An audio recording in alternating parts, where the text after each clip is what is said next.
আসসালামু আলাইকুম। দুপুরের সংবাদে সবাইকে স্বাগতম। ঢাকা শাহজালাল আন্তর্জাতিক বিমানবন্দরে নেমেই দেশের মাটি স্পর্শ করেন বিএনপির ভারপ্রাপ্ত চেয়ারম্যান তারেক রহমান। জুতা খুলে খালি পায়ে মাটিতে দাঁড়িয়ে হাত দিয়ে মাটি তুলে নেন তিনি। 17 বছর পর দেশের মাটিতে ফিরে আবেগ আপ্লুত হয়ে পড়েন। তারেক রহমানের এই আবেগঘন মুহূর্তে উপস্থিত নেতাকর্মীরাও আবেগে ভাসেন।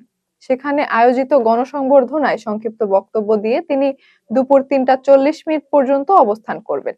এরপর বসুন্ধরা জি ব্লক হয়ে এবারকার হাসপাতালে চিকিৎসাধীন মা বেগম খালেদা জিয়ার সঙ্গে সাক্ষাৎ করবেন।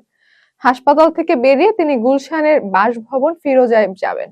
দেশে ফেরার পথে ভেরিফাইড ফেসবুক পেজে একাধিক পোস্ট দেন তারেক রহমান। 25 ডিসেম্বর ভোরে দেওয়া প্রথম পোস্টের শিরোনাম ছিল ফেরা।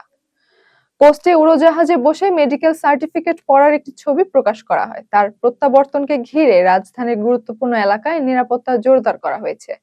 দীর্ঘ 1.5 যুগ পর তারেক রহমানকে স্বাগত জানাতে বিমানবন্দরে অবস্থান করেছেন বিএনপি মহাসচিব মির্জা ফখরুল। বৃহস্পতিবার সকাল 10টার দিকে তার নেতৃত্বে সিনিয়র নেতারা ভিআইপি লাউঞ্জে প্রবেশ করেন। দলের স্থায়ী কমিটির সদস্যরাও সেখানে উপস্থিত ছিলেন। তারেক রহমানের প্রত্যাবর্তনকে কেন্দ্র করে নেতাকর্মীদের মধ্যে ব্যাপক উৎসাহ দেখা গেছে। গুচ্ছভুক্ত 19টি বিশ্ববিদ্যালয়ে স্নাতক প্রথম বর্ষে ভর্তির আবেদন সময় বাড়ানো হয়েছে। এখন আবেদন করা যাবে আগামী 30 ডিসেম্বর রাত 11টা 59 মিনিট পর্যন্ত। এ, বি ও সি 3 ইউনিটে ভর্তি পরীক্ষা অনুষ্ঠিত হবে। 2021 থেকে 23 সালের এসএসসি ও 2024 থেকে 25 সালের এইচএসসি উত্তীর্ণরা আবেদন করতে পারবেন। তারেক রহমানের দেশে ফেরাকে কেন্দ্র করে ড্রোন ওড়ানো নিষিদ্ধ করেছে ডিএমপি। 25 ডিসেম্বর থেকে পরবর্তী নির্দেশ না দেওয়া পর্যন্ত এই নিষেধাজ্ঞা কার্যকর থাকবে।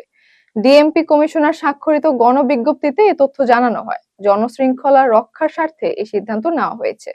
আজ 25 ডিসেম্বর খ্রিস্ট ধর্মাবলম্বীদের সবচেয়ে বড় ধর্মীয় উৎসব বড়দিন। এদিনে যীশু খ্রিস্টের জন্ম হয়েছিল বলে বিশ্বাস করা হয়। বড়দিন উপলক্ষে বাণী দিয়েছেন রাষ্ট্রপতি ও প্রধান উপদেষ্টা। সবার জন্য শান্তি ও সম্প্রীতির আহ্বান জানানো হয়েছে। প্রধান উপদেষ্টার বিশেষ সহকারী খোদা বক্স চৌধুরী পদত্যাগ করেছেন। রাষ্ট্রপতি তার পদত্যাগপত্র গ্রহণ করেছেন বলে প্রজ্ঞাপনে জানানো হয়। পদত্যাগ অবিলম্বে কার্যকর হবে। তিনি স্বরাষ্ট্র মন্ত্রণালয়ের দায়িত্বে ছিলেন। নোয়াখালী থেকে ঢাকায় আসার পথে কুমিল্লায় দুর্ঘটনায় শিকার হয় বিএনপির নেতাকর্মীবাহী বাস। এতে অন্তত 32 জন আহত হয়েছেন। 2 জনের অবস্থা আশঙ্কাজনক। বুধবার মধ্যরাতে বাগমারা এলাকায় দুর্ঘটনাটি ঘটে। আহতদের কুমিল্লা মেডিকেল কলেজ হাসপাতালে চিকিৎসা দেওয়া হয়েছে।